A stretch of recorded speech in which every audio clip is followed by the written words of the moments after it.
বঙ্গবন্ধু স্যাটেলাইটের হিসাব নিয়ে লুকোচুরি করছে ছাত্র জনতার অভ্যুত্থানে ক্ষমতাচ্যুত আওয়ামী লীগ সরকার। কৌশলে এই স্যাটেলাইটকে বছরের পর বছর লাভজনক দেখানো হয়েছে, অথচ প্রতি বছর ৬৬ কোটি টাকা লোকসান দেওয়া হতো। বঙ্গবন্ধু স্যাটেলাইট তৈরি করেছে ফ্রান্সের থ্যালেস অ্যালেনিয়া স্পেস নামের একটি প্রতিষ্ঠান। ২০১৮ সালের মে মাসে যুক্তরাষ্ট্রের ফ্লোরিডার কেনেডি স্পেস সেন্টার থেকে বঙ্গবন্ধু স্যাটেলাইট 1 উৎক্ষেপণ করা হয়। সেদিন কেনেডি স্পেস সেন্টারে তৎকালীন প্রধানমন্ত্রী শেখ হাসিনা, তথ্য প্রযুক্তি বিষয়ক উপদেষ্টা সজীব ওয়াজেদ জয়, সাবেক প্রতিমন্ত্রী তারানা হালিম, জুনায়েদ আহমেদ সহ সরকারের একটি প্রতিনিধি দল উপস্থিত ছিল।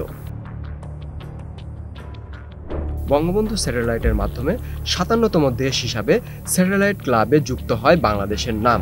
তখন সরকারের পক্ষ থেকে স্যাটেলাইটটির মাধ্যমে বৈদেশিক মুদ্রা আয় সহ নানা সুফলের কথা বলা হয়েছিল।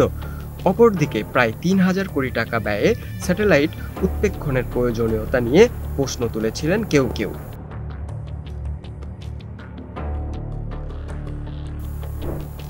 সরকার লাভ লোকসানের হিসাব নিয়ে শুরু থেকেই লুকোচুরি করত। গত ৫ আগস্ট ছাত্র জনতার অভ্যুত্থানে আওয়ামী লীগ সরকারের পতনের পর বঙ্গবন্ধু স্যাটেলাইটের আয় ব্যয়ের হিসাব সামনে আসে। তাতে দেখা যায় এতদিন কৌশলে প্রতিষ্ঠানটিকে লাভজনক দেখাতো সরকার। দীপক পাল, ২১শে টেলিভিশন।